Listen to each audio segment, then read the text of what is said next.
4월 24일 똑딱이 주식입니다. 자, 미국 증시가 4일째 빠지고 있을 때 여러분들에게 이 미국 증시는 꺾어지는 게 아니고 새로운 저점을 찾기 위한 과정입니다 라고 말씀을 드렸죠. 자, 주식장인과 멤버십 분들에게는 제가 좀 더 구체적으로 말씀을 드려왔습니다. 자, 이 조정은 5일 이평선을 쌍바닥으로 만들기 위한 조정이다 라고 그랬고요. 결국 이 조정은 5일 이평선을 쌍바닥으로 만드는 패턴은 20일 이평선을 돌파하기 위한 패턴입니다 라고 말씀드려왔죠. 자, 여기에서 5일 이평선의 쌍바닥점이 한번 만들어지니까 결국 20일 이평선을 돌파하는 쪽으로 흐름이 전개가 됐죠. 간밤에. 자, 이 부분에서 제가 말씀드려왔던 부분들을 확인할 수가 있을 거예요. 근데 어제 상승을 하고 나서요, 음봉으로 탄력이 둔화돼서 20일 이평선까지 다시 또 되밀리는 모습이 나옵니다.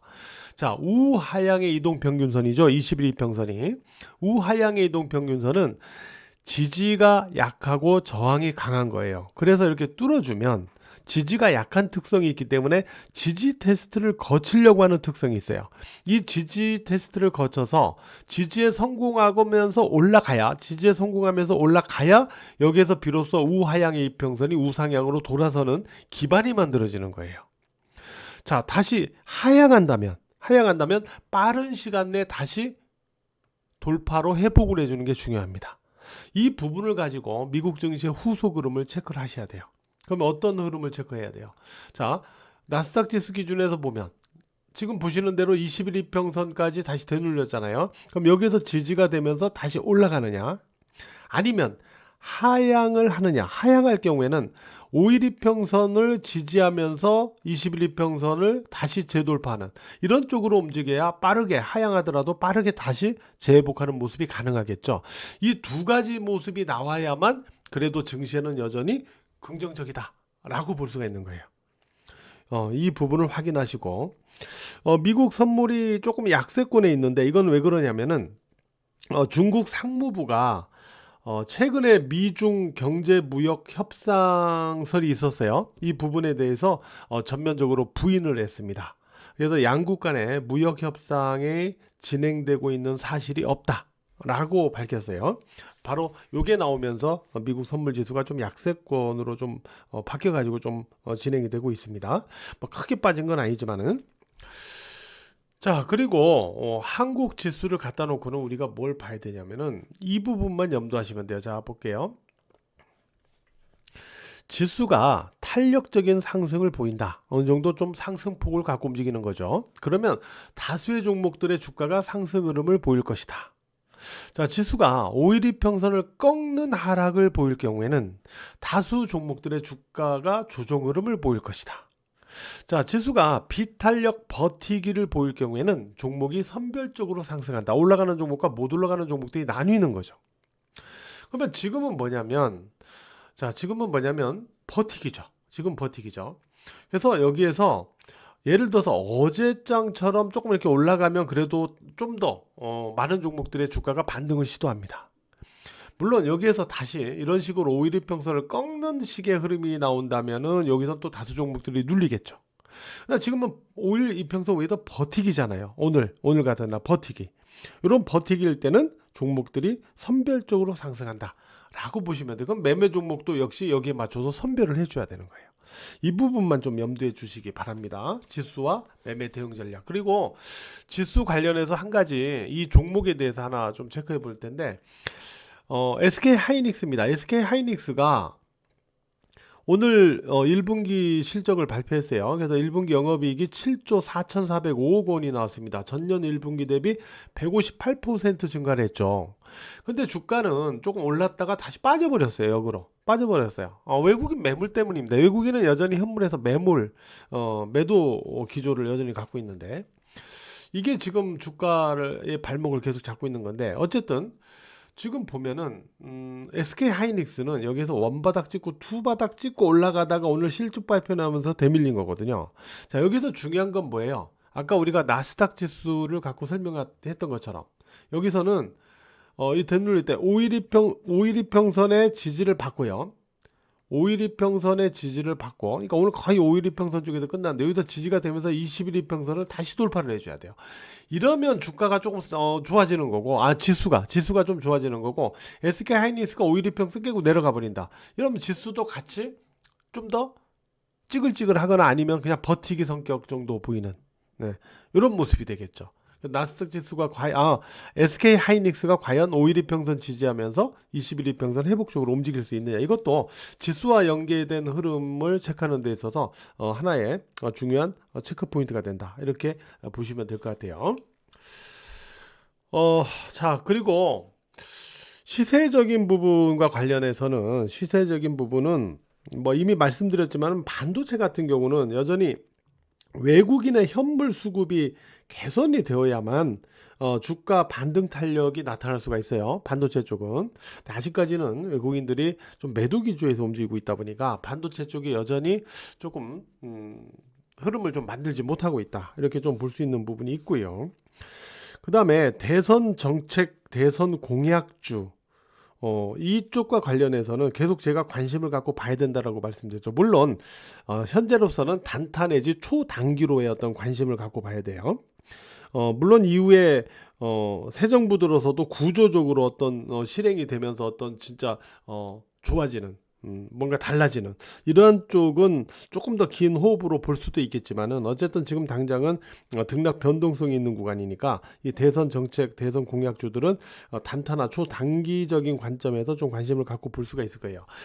예를 들어서 한번 올랐다고 해서 끝나는 게 아니에요. 예를 들어서 웹툰에서의 미스터 블루 같은 경우 이렇게 올라가다가 빠지지만 오늘 같은 날 한 번 더 위로 쳐버리죠, 이렇게. 이게 아무것도 아닌 것 같지만 이게 거의 상한가까지 쳤던 거예요. 한 방에 30%가 움직이는 거니까 이런 거 무시할 수가 없잖아요, 그죠?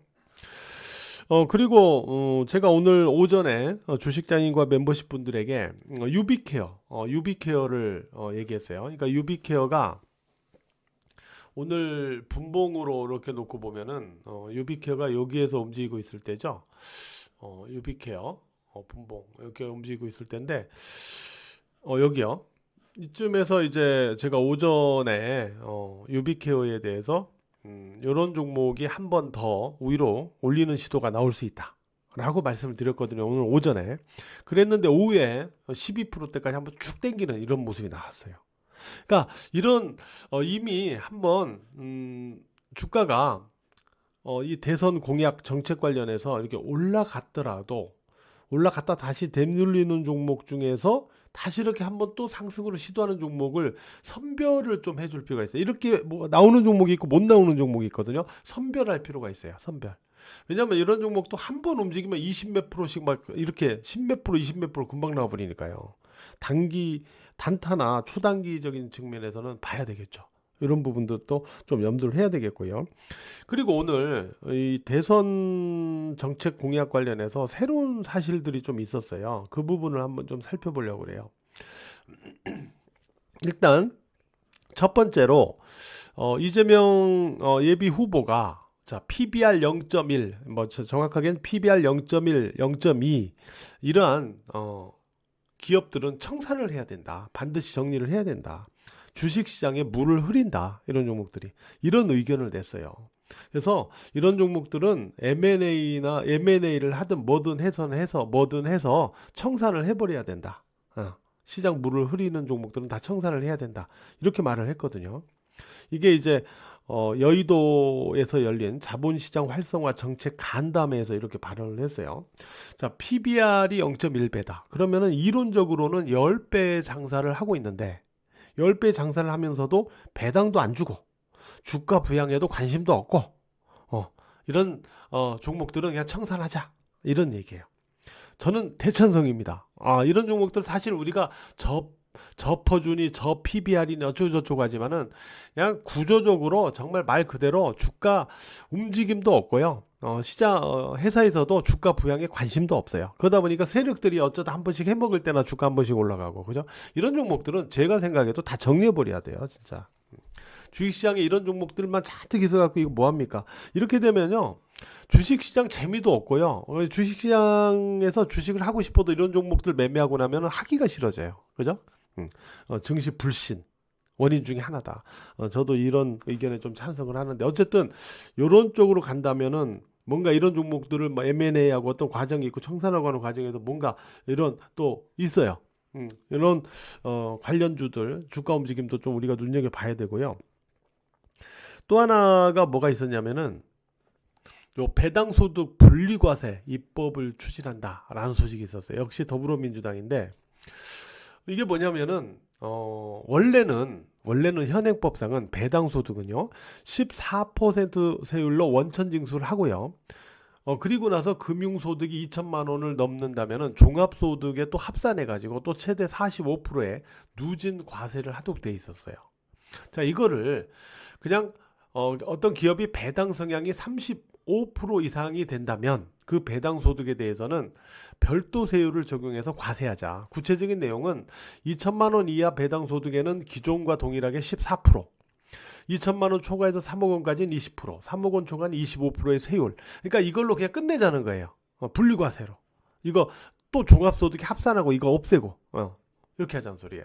단 배당 성향이 35% 이상인 기업에만. 그러면은 이거는 일단은 개인들로서는 배당 투자에 대한 어떤 욕구가 더 커질 수가 있잖아요. 배당 투자의 욕구가 더 커지고 배당 투자를 더 많이 하게 되면 주가의 어느 정도 좀 안정적인 상승이나 어느 정도 좀 중기적인 상승, 중장기적인 상승을 유도할 수가 있거든요. 지금 한국 증시는 너무 단타, 초단타, 초단기 이런 게 너무 많아갖고 신뢰를 많이 잃었어요. 직장인 분들 사가지고 좀 올라가면 이거 팔아야 되나 말아야 되나 바로 고민을 해야 되고 조금 올라갔다가도 다시 되밀려버리고 어느 순간 안 팔고 나면 되밀려버리고 이런 부분들이 주식 투자가 너무 어렵다. 우리나라 주식시장은. 그래서 이 신뢰를 많이 잃어버렸거든요. 그래서 조금 어느 정도 너무 단타, 초단타 막 이런 거 조금 뭐 하고 이런 제도를 바꿔가지고 좀 배당 투자도 해서 주가가 좀 안정적으로 좀 길게 움직일 수 있는 이런 기반도 좀 만들어주고요. 또 2천만 원 이상의 배당 소득이라면 대주주들 많이 있을 거 아니에요. 대주주들. 그럼 대주주들 입장에서는 나는 배당 소득이 2천만 원 이상이니까 이렇게 하는 것보다는 그럼 이렇게 하는 게 훨씬 이득이니까 기업에다가 대주주들이 자 배당 성향 35% 이상으로 올려 하고 압박을 할 거 아니에요. 그죠? 그러면은 여기에 투자한 개미 투자자들도 배당 많이 받고 뭐 이렇게 되면서 좋아지잖아요. 그죠? 윈윈 하잖아요. 그죠? 그래서 이런 부분들도 주식시장의 어떤 분위기를 전반적으로 좀 쇄신해 줄 수 있는 아주 좋은 그런 안들이거든요. 그래서 만약에 이런 부분들이 실행이 돼 나간다면은 한국 주식시장 지금 만들어져 있는 이 상황에서 상당히 좋아질 수 있다. 이런 부분. 그러면 이게 통과된다면 우리가 이제 배당 성향 높은 종목들에 관심이 높아질 거 아니에요. 또 그쪽에 투자하게 될 거고, 그죠? 이런 부분들에 대한 어떤 수혜주도 또 우리가 찾아야 되고, 이런 부분들도 있다라는 부분을 오늘 여러분들에게 좀 말씀을 드리도록 하겠습니다. 아셨죠? 자, 오늘 하루도요. 제가 오늘 좀 일이 있어서 방송이 조금 시간 늦게 했어요. 오늘 하루도 매매하시느라고 모두 고생 많으셨습니다.